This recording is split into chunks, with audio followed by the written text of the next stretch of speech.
Hello everyone. आज की इस वीडियो में हम लोग प्रीवियस ईयर क्वेश्चन सॉल्व करेंगे। ये जो क्वेश्चन है ये वीवीयू बीकॉम सेमेस्टर 5 का क्वेश्चन है। पेपर है CMA cost and management accounting. ये जो है ये सेकंड वीडियो है। इसका जो फर्स्ट वीडियो है इसी क्वेश्चन पेपर का एक पहले भी हम लोग वीडियो बना चुके हैं जिसमें पूरा क्वेश्चन हम लोग कवर नहीं कर पाए थे। कुछ क्वेश्चन वहाँ उस वीडियो में सॉल्व कर चुके हैं। बैलेंस जो क्वेश्चन बच गया था उसको यहाँ पे बेसिकली हम लोग आज सॉल्व करेंगे। लास्ट जो वीडियो था इस लास्ट वीडियो का जो लिंक है वो हम इसी वीडियो के डिस्क्रिप्शन बॉक्स में दे दिए हैं, ठीक है, जहाँ से हम लोग उस वीडियो को देख सकते हैं। जो लास्ट वीडियो था उसमें हम लोग क्वेश्चन नंबर 1 कंप्लीट कर चुके थे। 2, 3, 4, 5 तक वहाँ हम लोग का कंप्लीट हो चुका था। आज के इस वीडियो में हम लोग क्वेश्चन नंबर जो 6 है, 6 के बाद जो बचा हुआ है उस क्वेश्चन को कवर करेंगे। ये जो क्वेश्चन नंबर 6 है ये रिकंसिलेशन स्टेटमेंट का क्वेश्चन है। रिकंसिलेशन स्टेटमेंट यहाँ कहने का मतलब बैंक रिकंसिलेशन नहीं है। रिकंसिलेशन कहने का मतलब यहाँ पर है हम लोग को फाइनेंशियल अकाउंटिंग के प्रॉफिट के बेसिस पे कॉस्ट अकाउंटिंग का प्रॉफिट निकालना है। तो ये सब चीज़ समझने से पहले सबसे पहले हम लोग एक बार क्वेश्चन रीड करके देखते हैं और देखते हैं वहाँ से हम लोग को क्या क्या समझ में आ रहा है। क्वेश्चन में दिया हुआ है on the basis of given information find out profit as per cost accounts. क्या बोल रहा है कि नीचे कुछ इन्फॉर्मेशन दिया हुआ है जिसके बेसिस पे हम लोग को क्या निकालना है, profit as per cost accounts. मतलब कॉस्ट अकाउंट्स के बेसिस पे हमारा क्या प्रॉफिट होगा that we have to determine here, ठीक है, वो हम लोग को यहाँ पे कैलकुलेट करना है। क्या क्या इन्फॉर्मेशन इसके लिए हम लोग को दे दिया है। Net profit as per financial accounting, financial accounting के बेसिस पे हमारा क्या प्रॉफिट आ रहा है ये चीज़ दिया हुआ है। Work overhead, work overhead under recovered in cost account, administration expense were under recovered in financial account, depreciation charged over recovered in cost account, और कुछ इसी टाइप से नीचे इन्फॉर्मेशन दिया हुआ है। बेसिकली हम लोग को यहाँ पे करना क्या है ना, जो हम लोग का फाइनेंशियल अकाउंटिंग का प्रॉफिट है, फाइनेंशियल अकाउंटिंग में हमारा हमारा कितना प्रॉफिट है, 1 लाख, 1,01,20 रुपए का, ठीक है। और हम लोग से पूछ क्या रहा है कि कॉस्ट अकाउंट्स के बेसिस पे क्या प्रॉफिट होगा, वो चीज़ हम लोग को बता दो। अगर ये सब कुछ कंडीशन है, ये सब कुछ पॉइंट्स है तो ठीक है। तो ये चीज़ बेसिकली हम लोग से पूछ रहा है यहाँ पे। इस क्वेश्चन को सॉल्व करने से पहले ना ये जो रिकंसिलेशन स्टेटमेंट का थोड़ा बेसिक कॉन्सेप्ट होता है उसको हम लोग बेसिकली समझते हैं। अकाउंट्स में क्या होता है ना, हम लोग पढ़ते हैं कि अकाउंटिंग एक होता है फाइनेंशियल अकाउंटिंग, एक होता है कॉस्ट अकाउंटिंग। एक होता है फाइनेंशियल अकाउंट्स बनता है और दूसरा बनता है कॉस्ट अकाउंट्स। फाइनेंशियल अकाउंट्स में भी हम लोग प्रॉफिट निकालते हैं, कॉस्ट अकाउंट्स में भी हम लोग प्रॉफिट निकालते हैं, दोनों जगह पे प्रॉफिट निकालते हैं, यहाँ पर भी फाइनेंशियल अकाउंट्स में भी कॉस्ट अकाउंट्स में भी। कॉन्सेप्ट दोनों का सेम होता है। यहाँ पर भी प्रॉफिट ऑब्वियसली कैसे निकलेगा, इनकम माइनस एक्सपेंस।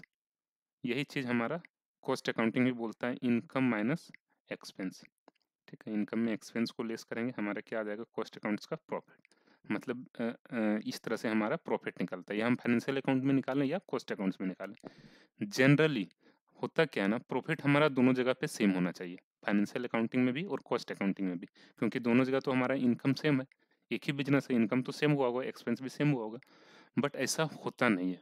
उसका रीज़न ये है, होता क्या है ना, फाइनेंशियल अकाउंटिंग में हमारा इनकम को रिकॉर्ड करने का बेसिस अलग है, कॉस्ट अकाउंटिंग में इनकम को रिकॉर्ड करने का बेसिस अलग है।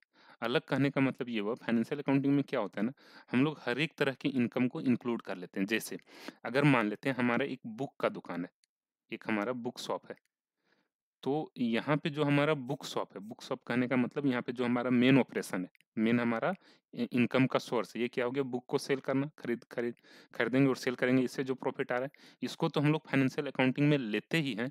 इसके अलावे अगर कुछ हमारा और इनकम है, नॉन ऑपरेटिंग इनकम जिसको बोलते हैं, उस टाइप की भी इनकम लोग को हम लोग फाइनेंशियल अकाउंटिंग में कंसिडर कर लेते हैं। जैसे हम बैंक में फिक्स करके रखें, एफडी करके रखें, वहाँ से हम लोग को कुछ इंटरेस्ट मिला, तो फाइनेंशियल अकाउंटिंग बोलता है उसको भी इंक्लूड कर लो। कुछ हम लोग का दूसरा इनकम है, शेयर्स में हम इन्वेस्ट करके रखे थे, वहाँ से कुछ डिविडेंड मिला, शेयर का डिविडेंड, तो फाइनेंशियल अकाउंटिंग बोलता है उसको भी इंक्लूड कर लो। बट कॉस्ट अकाउंटिंग क्या बोलता है, जो हमारा मेन ऑपरेशन है ना, केवल उसी के इनकम को कंसिडर करना है। तो इनकम में डिफरेंस हो गया, जब इनकम में डिफरेंस हो गया तो क्या होगा, प्रॉफिट में डिफरेंस आ जाएगा। मान लेते हैं हमारा यहाँ एफडी से 1,000 रुपये का इंटरेस्ट आया था और शेयर का डिविडेंड हम लोग को मिला था 100 रुपये का। तो यहाँ पे फाइनेंशियल अकाउंटिंग में क्या हुआ, हमारा इनकम 1100 बढ़ा हुआ दिख रहा है। जब यहाँ पे इनकम 1100 बढ़ गया तो ऑब्वियसली फाइनेंशियल अकाउंटिंग का प्रॉफिट 1100 ज़्यादा दिख रहा होगा कंपेयर टू कॉस्ट अकाउंटिंग।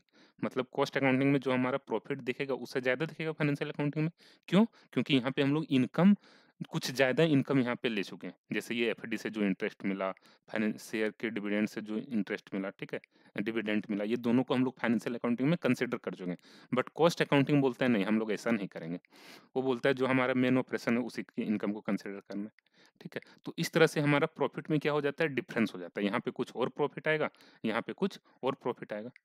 उसी तरह से जो हमारा एक्सपेंस है ना, एक्सपेंस को रिकॉर्ड करने का दोनों जगह अलग-अलग प्रोसेस है। फाइनेंशियल अकाउंटिंग एक्सपेंस को अलग तरह से रिकॉर्ड करता है, कॉस्ट अकाउंटिंग अलग तरह से रिकॉर्ड करता है। यहाँ पे जो बोलता है हमारा एक्चुअल खर्च हुआ, एक्चुअल एक्सपेंस हुआ, फाइनेंशियल अकाउंटिंग में हम लोग उसको रिकॉर्ड करते हैं, ठीक है? जैसे अगर फैक्ट्री रेंट हम देते हैं 10,000 रुपए, तो ये बोलता है 10,000 को हम खर्च मानेंगे। कॉस्ट अकाउंटिंग बोलता है नहीं, जितना हमारा रिकवर्ड हुआ, रिकवर्ड कहने का मतलब ये होता है कि हमारा जिस रेट से हम लोग फाइनेंस फैक्ट्री रेंट हम लोग पर यूनिट जितना मान मान के चल रहे थे, ठीक है? उसके हिसाब से जितना यूनिट बना, उतना ही हम लोग यहाँ पे एक्सपेंस कंसिडर करेंगे। इसको एक एग्जांपल से समझते हैं। जैसे मान लेते हैं हमारा फैक्ट्री रेंट था 10,000 और हम लोग ये मान के चल रहे थे 10,000 हम लोग 1 मंथ का फैक्ट्री रेंट देंगे और हम लोग ये मान के चल रहे हैं कि यहाँ पे हमारा 1,000 का प्रोडक्शन हो जाएगा 1 महीने में। 1 महीने का फैक्ट्री रेंट कितना देंगे 10,000। 1 महीने में प्रोडक्शन हमारा क्या हो जाएगा आउटपुट 1,000 का। तो हमारा यहाँ पे फैक्ट्री रेंट हमारा पर यूनिट क्या होना चाहिए? पर यूनिट अगर हम लोग निकालें तो कितना आ जाएगा ₹10, ठीक है? कॉस्ट अकाउंटिंग में इस रेट को हम लोग रिकवरी रेट बोलते हैं। कॉस्ट अकाउंटिंग में इस टाइप का जो रेट हम लोग निकालते हैं ना उसको बोलते हैं रिकवरी रेट, ठीक है? अब कॉस्ट अकाउंटिंग क्या बोलता है ना यहाँ पे देखो फाइनेंशियल अकाउंटिंग हमारा क्या बताता है कि जो एक्चुअल में खर्च हुआ उसको रिकॉर्ड कर लो। मतलब अगर हमारा एक्चुअल में 10,000 फैक्ट्री रेंट तो 10,000 दे दिए होंगे, तो फाइनेंशियल अकाउंटिंग में 10,000 हम लोग खर्च मान लेंगे। लेकिन कॉस्ट अकाउंटिंग क्या बोलता है कि नहीं जितना यूनिट बना ना उतना का ही खर्च यहाँ पे रिकॉर्ड करो। मतलब मान लेते हैं कि एक्चुअल में हमारा आउटपुट अगर 900 ही बना, तो यहाँ पे हमारा कॉस्ट अकाउंटिंग क्या बोलता है फैक्ट्री रेंट हम लोग को 900 इंटू 10 ही लेना है मतलब 9,000 रुपया ही लो। अब इससे क्या होगा? यहाँ पे एक्सपेंस हमारा फाइनेंशियल अकाउंटिंग में कम दिख रहा है। सॉरी कॉस्ट अकाउंटिंग में हमारा एक्सपेंस कम दिख रहा है, फाइनेंशियल अकाउंटिंग में हमारा एक्सपेंस ज़्यादा दिख रहा है, तो प्रॉफिट में डिफरेंस आ जाएगा। फाइनेंशियल अकाउंटिंग कुछ और प्रॉफिट बताएगा, कॉस्ट अकाउंटिंग कुछ और प्रॉफिट दिखाएगा। तो ये सब कुछ रीजंस था जिसके कारण हमारे क्या होता है फाइनेंशियल अकाउंटिंग का प्रॉफिट और कॉस्ट अकाउंटिंग का प्रॉफिट जनरली मैच नहीं करता है। तो इसको हम लोग एक रिकंसिलेशन के बेसिस पे कंपेयर करते हैं और उसके बेसिस पे हम लोग फाइनेंशियल अकाउंटिंग के प्रॉफिट के बेसिस पे कॉस्ट अकाउंटिंग का प्रॉफिट निकालते हैं या कॉस्ट अकाउंट्स के प्रॉफिट के बेसिस पे फाइनेंशियल अकाउंट्स का प्रॉफिट निकालते हैं। ठीक है? तो ये यहाँ पे हम लोग को क्या बोला जा रहा है कि फाइनेंशियल अकाउंटिंग का ये प्रॉफिट है, उसके बाद ये सब इस तरह से एक्सपेंस वगैरह का डिटेल है। इसके बेसिस पे तुम बता दो कि कॉस्ट अकाउंट्स का क्या प्रॉफिट होगा, जो चीज़ हम लोग से क्वेश्चन में पूछा जा रहा है। ठीक है? तो कुछ इस स्टाइल से ये क्वेश्चन दिया हुआ है। अच्छा क्वेश्चन आगे बढ़ने से पहले हम एक चीज़ बता दें कि अगर किसी को ये क्वेश्चन बाद में भी समझने में दिक्कत होता है, तो हमारा ये नंबर है, इस नंबर पे व्हाट्सएप करके या कॉल करके हमसे पूछ लीजिएगा, ठीक है? हम लोग उस डाउट को समझ लेंगे कि क्या हमारा डाउट है, ठीक है? तो ये बेसिकली हमारा नंबर है, इस नंबर पर भी आप कॉल कर सकते हैं। अब हम लोग क्या करते हैं, ठीक है? मेरा नाम नवीन कुमार है, ठीक है? जो चैनल में वहाँ पे इसका डिटेल है। अच्छा, अब हम लोग क्या करते हैं, इसको कैसे बनाएँगे, ये जो क्वेश्चन है, इस पे हम लोग अब आ जाते हैं। क्वेश्चन हम लोग कैसे सॉल्व करेंगे? हम लोग यहाँ पे क्या करेंगे ना, एक रिकंसिलिएशन स्टेटमेंट बना लेंगे। रिकंसिलिएशन स्टेटमेंट कहने का मतलब ये हुआ, जो हम लोग बैंक रिकंसिलिएशन स्टेटमेंट जिस तरह से फाइनेंशियल अकाउंटिंग में बनाते थे, वहाँ पे हमारा क्या ऑब्जेक्ट होता था? कैश अकाउंट का बैलेंस से बैंक अकाउंट के बैलेंस तक पहुँचना या बैंक अकाउंट के बैलेंस से कैश अकाउंट का बैलेंस तक पहुँचना। वही काम हम लोग को यहाँ पर भी करना है। हम लोग यहाँ पर क्या करेंगे, एक रिकंसिलिएशन स्टेटमेंट बनाएँगे। रिकन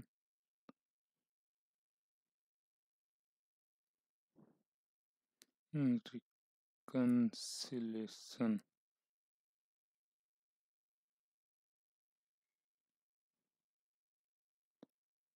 स्टेटमेंट, एक हम लोग रिकंसिलिएशन स्टेटमेंट बना लेंगे। इससे हम लोग क्या रिकंसाइल करेंगे, फाइनेंशियल अकाउंटिंग के प्रॉफिट को कॉस्ट अकाउंटिंग के प्रॉफिट से, ठीक है? ये हमारा जिस भी पीरियड का बनता है हम लोग यहाँ पे नीचे मेंशन कर देते हैं, for the period period of for the period of जो भी हमारा यहाँ पे जिस ईयर का एंडिंग होता है उसके लिए। यहाँ पे बेसिकली हम लोग बनाएंगे कैसे, ये चीज़ थोड़ा समझ लेते हैं। हम लोग को समझना क्या है ना कि जो एक्सपेंस जो यहाँ पे डिफरेंस है, जैसे हम लोग अभी कर क्या रहे हैं ना, फाइनेंशियल अकाउंटिंग के प्रॉफिट के बेसिस पे कॉस्ट अकाउंटिंग का प्रॉफिट निकालेंगे। पहले उस चीज़ को हम लोग यहाँ पे राइट करते हैं। एक कॉलम ये हो गया,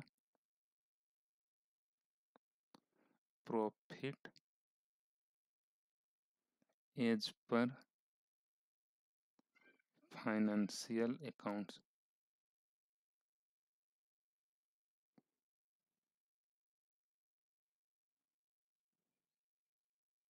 financial accounts, profit as per financial account हमारा कितना है,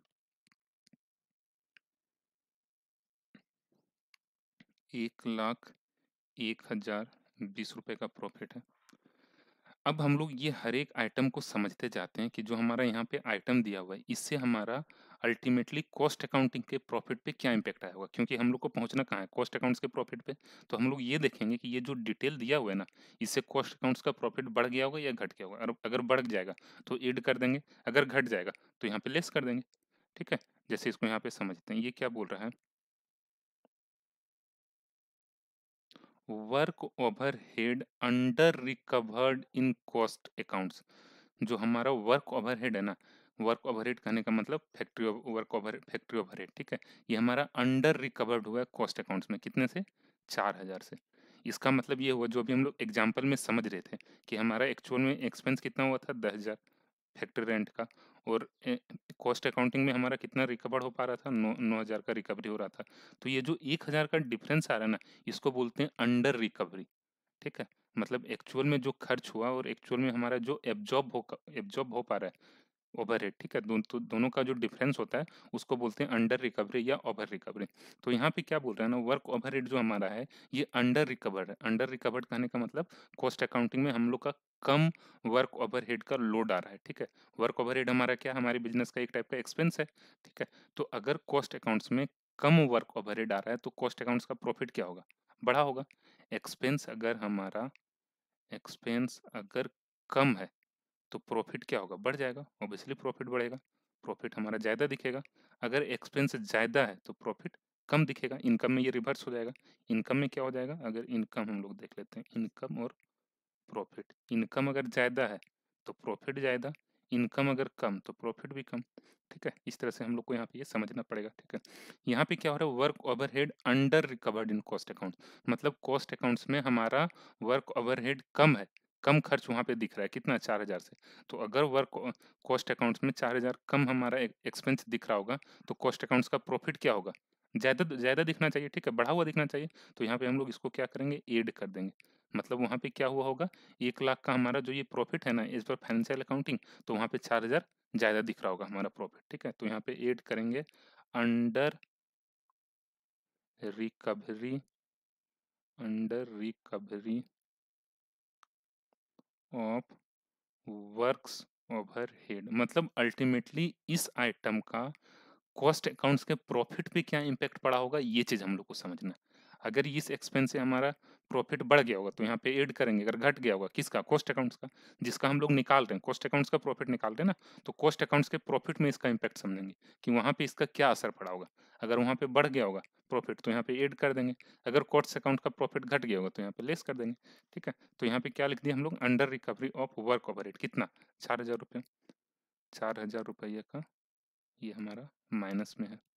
उसके बाद दूसरा क्या बोल रहा है, the administration expense were under recovered in financial accounts, financial accounts में अंडर रिकवर्ड है। ठीक है, अंडर रिकवरी तो एडमिनिस्ट्रेशन एक्सपेंस का हुआ है किसमें, लेकिन फाइनेंशियल अकाउंट्स में मतलब 1,500 का कम खर्च दिख रहा है एडमिनिस्ट्रेशन एक्सपेंस, तो कॉस्ट अकाउंट्स में मतलब 1,500 ज़्यादा होगा।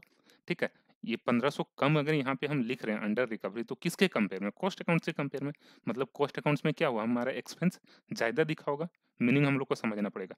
ये बोल रहा है administration expense were under recovered in financial accounts, financial accounts में हमारा अंडर रिकवरी हुआ है, 1,500 का कम खर्च दिख रहा है एडमिनिस्ट्रेशन एक्सपेंस, तो कॉस्ट अकाउंट्स में मतलब ज़्यादा दिख रहा है। अगर कॉस्ट अकाउंट्स में ज़्यादा एक्सपेंस है तो प्रॉफिट क्या होगा, कम होगा। ठीक है, हम लोग को अल्टीमेटली इम्पैक्ट यहाँ पे समझना है।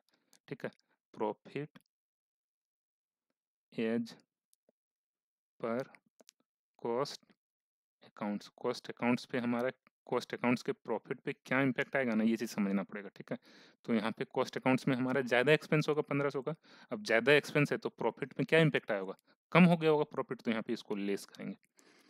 लेस क्या करेंगे, over recovery of administration overhead in cost accounts, in cost accounts, ठीक है। कॉस्ट अकाउंट्स में हमारा ओवर रिकवरी हो चुका है, किसका, एडमिनिस्ट्रेशन ओवरहेड का। ये हम लोग यहाँ पे शॉर्ट लिखें, ठीक है, बट एग्जाम में यहाँ पे फुल फॉर्म ही लिखना पड़ेगा, नहीं तो मार्क्स कटेगा, ठीक है। 1500 का, अच्छा सॉरी ये पॉजिटिव था ना ऊपर, तो इसको प्लस में ही लिखेंगे। ये पॉजिटिव था 4000 का, तो प्लस में लिखेंगे, यहाँ पे इसको माइनस में लिखेंगे, ठीक है। उसके बाद फिर क्या था, नेक्स्ट पॉइंट जो है, depreciation charge were over recovered in cost accounts. Depreciation ज़्यादा हमारा कॉस्ट अकाउंट्स में रिकवर हो चुका है, मतलब ज़्यादा एक्सपेंस है। डिप्रिसिएशन क्या होता है, एक्सपेंस होता है। कॉस्ट अकाउंट में ज़्यादा एक्सपेंस हमारा दिख रहा है डिप्रिसिएशन का, ठीक है। तो अगर डिप्रिसिएशन वहाँ पे ज़्यादा है तो प्रॉफिट क्या हुआ होगा, घट गया होगा, तो यहाँ पे इसको घटा देते हैं। लेस हम लोग करेंगे over recovery recovery of depreciation in cost accounts, in cost accounts, कितना, 1000 रुपया नेगेटिव। उसके बाद फिर क्या दिया हुआ है, interest received on investments during the year amounted to 500। हम लोग को इंटरेस्ट रिसीव हुआ कितने का, 500 का। तो जो इंटरेस्ट रिसीव हुआ ना, ये सब फाइनेंशियल नेचर का इनकम है, हमारा मेन ऑपरेशन का ये इनकम नहीं है, मेन बिजनेस का ये इनकम नहीं है। तो ये सब हमारा ऑब्वियसली कॉस्ट अकाउंट्स में नहीं हुआ होगा रिकॉर्ड, फाइनेंशियल अकाउंट्स में हो गया होगा, ठीक है। तो कॉस्ट अकाउंट्स में हमारा अगर इनकम कम दिख रहा है तो प्रॉफिट क्या हुआ होगा, कम होगा। इनकम कम तो प्रॉफिट कम, मतलब ये भी यहाँ पे हमारा माइनस होगा। इनकम अगर हम लोग को समझना क्या, कॉस्ट अकाउंट्स में क्या इम्पैक्ट आया होगा, क्योंकि कॉस्ट अकाउंट्स का हम प्रॉफिट निकाल रहे हैं, तो हम लोग को यहाँ पर मेन हमारा फोकस ये होगा कि कॉस्ट अकाउंट्स पे इस आइटम का, इस ट्रांजेक्शन का क्या इम्पैक्ट आया होगा, ठीक है। तो ये हमारा कॉस्ट अकाउंट्स में कम दिखा होगा इनकम, कितने से, 500 से। तो यहाँ पे लिखेंगे इनकम नॉट रिकॉर्डेड, ठीक है,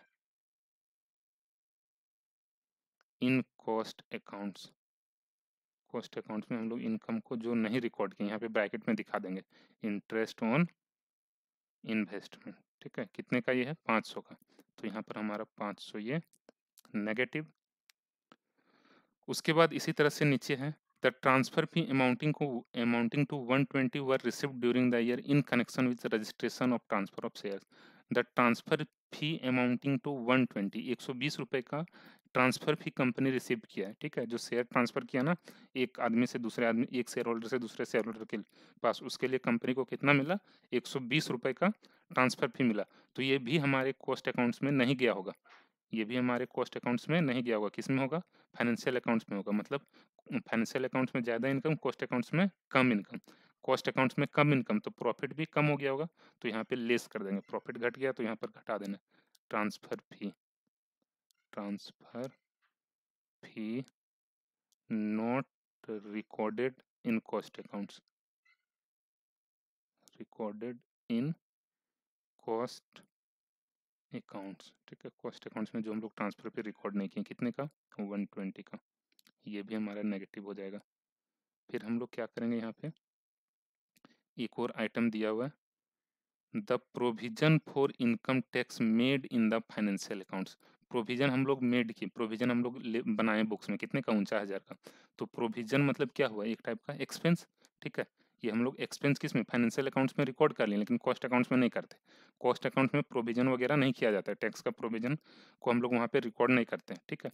मतलब कॉस्ट अकाउंट्स में हमारा खर्च कम दिखा होगा, फाइनेंशियल अकाउंट्स में अगर दिखा दिए और कॉस्ट अकाउंट्स में नहीं दिखाएं, इसका मतलब क्या हुआ, ये एक्सपेंस वहाँ पे कम दिखा होगा। अगर वहाँ पे ये कम एक्सपेंस है तो प्रॉफिट क्या हुआ होगा, कम एक्सपेंस तो प्रॉफिट ज़्यादा, कम एक्सपेंस तो प्रॉफिट ज़्यादा, मतलब इसके कारण हमारा कॉस्ट अकाउंट्स का प्रॉफिट बढ़ गया होगा। हम लोग लिखेंगे provision of tax made in financial accounts, made in financial accounts, ठीक है। कितने का, 49,000 का, ठीक है। 49,000 का ये पॉजिटिव हो जाएगा। यहाँ पर ये चीज़ ध्यान देना है कि सेंटेंस यहाँ पर कुछ भी लिख रहे हैं वो मायने नहीं रखता है, बस मीनिंग उसका वही निकलना चाहिए। तो इस तरह से हमारा ये रिकन्सिलेशन स्टेटमेंट तैयार हो गया। इसका जो टोटल आएगा, ये फाइनली जो वैल्यू आएगा ये होगा 1,50,500, ये पॉजिटिव होगा। ये कितना आएगा इसको देख लेते हैं। इसका टोटल कितना हो गया 49,880, और अल्टीमेटली हमारा क्या निकल गया, ये जो हमारा पॉजिटिव वाला है उसको ऐड कर देंगे, 2 पॉजिटिव है बाकी सब नेगेटिव है उसको लेस कर देंगे, फिर लास्ट हमारा ये निकल जाएगा profit as per cost accounts. Profits as per cost accounts, as per cost accounts हमारा 1,50,500 का प्रॉफिट दिख रहा होगा। तो इस तरह से हम लोग को ये क्वेश्चन सॉल्व करना था। रिकंसिलेशन स्टेटमेंट के थ्रू हम लोग इसको सॉल्व करेंगे। अब जो इसके बाद का नेक्स्ट क्वेश्चन है हम लोग उसको देख लेते हैं।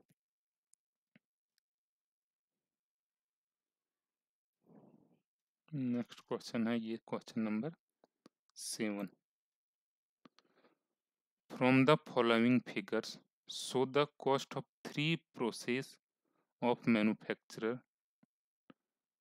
From the following figures show the cost of 3 processes of manufacture.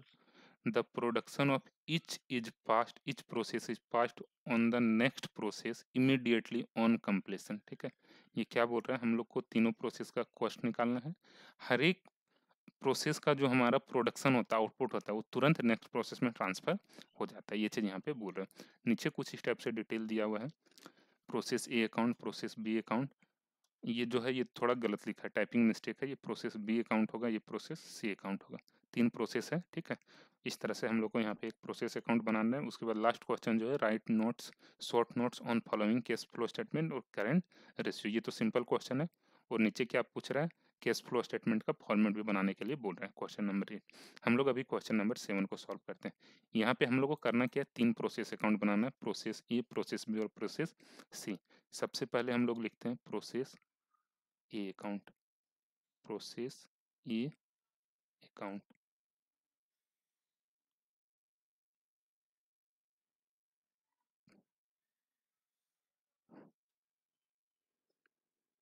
दो प्रोसेस का यहाँ पे हम लोग फॉर्मेट बना लिए। प्रोसेस ए के डेबिट साइड में हम लोग क्या लिखेंगे, जो प्रोसेस ए का खर्च है। प्रोसेस बी के डेबिट साइड में हम लोग क्या लिखते हैं, जो प्रोसेस बी का खर्च है। खर्च यहाँ पे क्या है, वेजेज एंड मटेरियल दिया हुआ है, वर्क्स ओवरहेड दिया हुआ है, प्रोडक्शन इन यूनिट दिया हुआ है, कितना प्रोडक्शन हुआ ये दिया हुआ है, और क्या ओपनिंग और क्लोजिंग स्टॉक था ये चीज़ दिया हुआ है। तो हम लोग फटाफट एक्सपेंस जो है मेनली क्या है, वेजेज एंड मटेरियल और दूसरा वर्क ओवरहेड, ये दोनों चीज़ को हम लोग यहाँ पे लिख लेते हैं। टू जो भी खर्च रहता है सबको हम लोग डेबिट साइड लिखते हैं। To wages and material account कितने का है, 30,400 का। यहाँ पे कितना का है, ये 12,000 का। To wages and material account यहाँ पे है ये हमारा 12,000 का। अच्छा, यहाँ पर हम लोग एक चीज़ ध्यान देंगे, सबसे पहले हम लोग क्या लिखेंगे, ऊपर थोड़ा सा स्पेस छोड़ देते हैं, क्योंकि जो प्रोसेस ए का आउटपुट होगा उसको भी यहाँ पे लिखना होता है। हम लोग इसको थोड़ा नीचे लिखते हैं। To wages and material account, कितना का वेजेज मटेरियल है यहाँ पे, 12,000 का। उसके बाद फिर क्या था, उसके बाद था वर्क ओवरहेड। अच्छा, एक कॉलम और यहाँ पे हम लोग को बनाना पड़ेगा ना यूनिट्स का। यूनिट्स का भी एक एक कॉलम सब में बना लेते हैं। ये हमारा अमाउंट वाला कॉलम है, ये यूनिट्स का कॉलम है।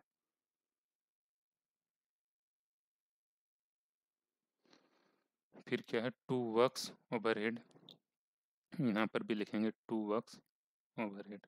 अमाउंट कितना कितना है, 5600 रुपये और 5250। 5600 रुपये और यहाँ पे 5250, ठीक है। और क्या था, और तो हमारा कुछ एक्सपेंस नहीं है। बाकी क्या है, प्रोसेस ए का तो कुछ है नहीं, अल्टीमेटली क्या है हमारा आउटपुट हो जाता है। ये दोनों का जो टोटल है ये आएगा 36,000 रुपये। 36,000 रुपये, यहाँ पे हमारा कितना हो जाएगा, ये 36,000 इधर। कितना यूनिट प्रोडक्शन, ये प्रोसेस में कितना यूनिट हमारा बन रहा था, 36,000 प्रोडक्शन भी हो रहा था। तो यहाँ पे आउटपुट भी हमारा क्या हो जाएगा, 36,000, ठीक है। आउटपुट भी 36,000, यहाँ पे लिख दिए बाय प्रोसेस बी, ये हमारा बी में प्रोसेस हो जाएगा, ठीक है। By process B account transferred to B, कितने का, 36,000 यूनिट भी चला गया और 36,000 हमारा अमाउंट भी चला गया। कॉस्ट क्या आया, कॉस्ट पर यूनिट हमारा क्या हो गया, at the rate ₹1 cost per unit मतलब 1 यूनिट का क्या कॉस्ट आ रहा है, ठीक है। 36,000 यूनिट बन रहा है, 36,000 का कॉस्ट आ रहा है मतलब ₹1 पर यूनिट। तो ये प्रोसेस ए अकाउंट कंप्लीट हो गया।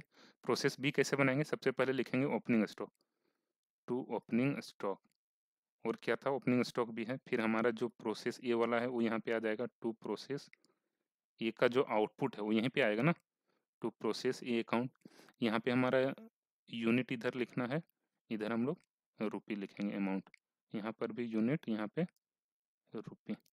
यूनिट कितना था ओपनिंग स्टॉक का प्रोसेस बी में, 4,000 यूनिट था ओपनिंग स्टॉक।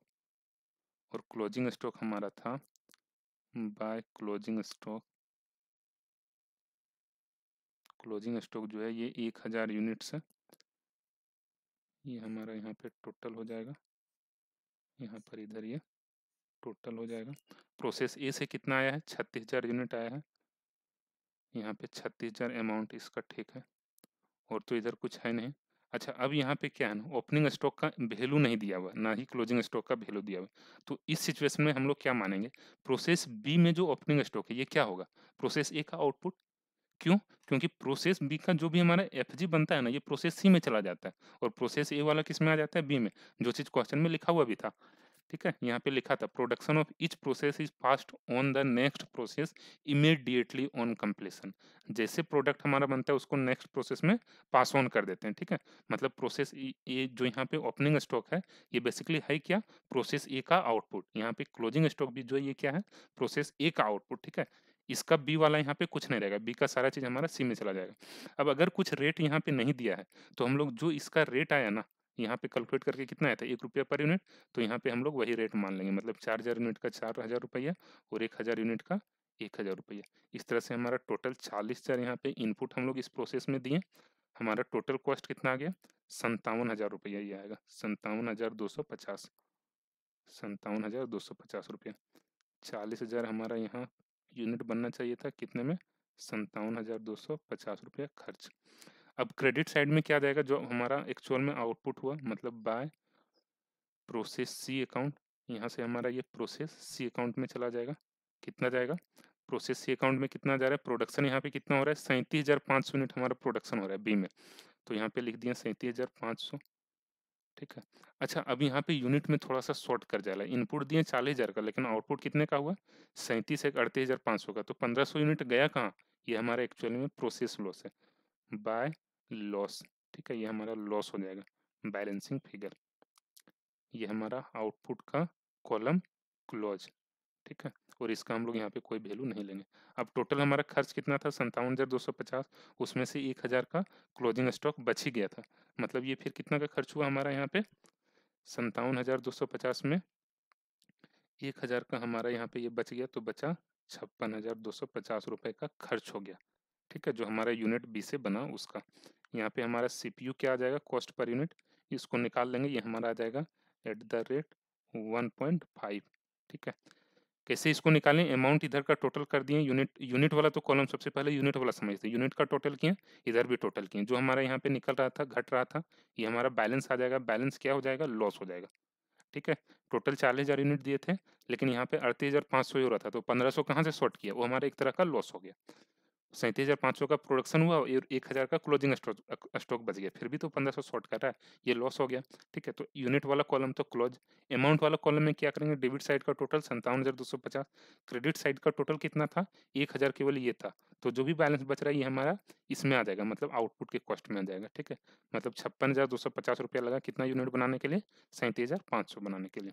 तो इस तरह से हमारा प्रोसेस बी अकाउंट भी क्लोज। हम लोग प्रोसेस सी अकाउंट को बना लेते हैं।